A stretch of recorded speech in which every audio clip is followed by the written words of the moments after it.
I used to lie to my kids all the time. Top of the morning to you. This morning I walked Liz to the bus stop and we went down there and got her bus. Last night she had this tooth. It was like hanging it's like all the way over. Like my little son said, I don't know how she kept it in her mouth all night. I was afraid she'd choke on it. Because him and we would wiggle it and wiggle it and wiggle it until it came free. And at the bus stop, it came out of her mouth. And she looked at me and she said, had that questioning look on her face about what do I do with this tooth? And she looked at me and said, do you want to take it home? And I took off my mitten and held up my hand and I said, no, I don't.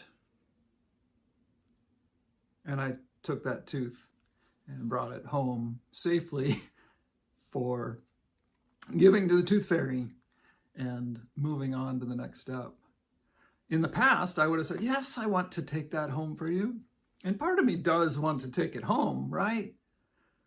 And I used to say, yes, I want to, yes, yes, yes, yes. In fact, when I was leaving one of my jobs, I said, what can I do better as I move into this new position that I'm going to? And they said, quit saying yes all the time, quit agreeing to everything, quit doing everything.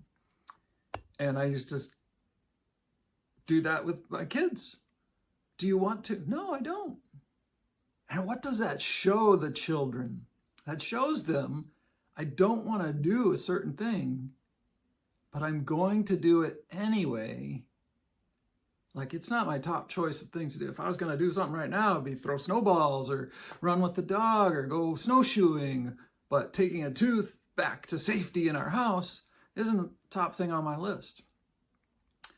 And so I've tried to quit that type of lying and instead tell the truth. No, I don't want to.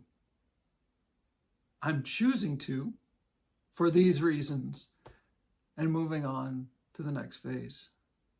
So a few more teeth left to pull or fall out of the 12 years. Not quite 12. She'll be 12 in a couple weeks.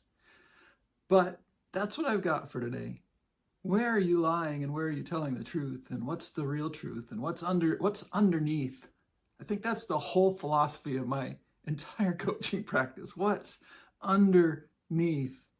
And helping people discover it, find it, and prosper.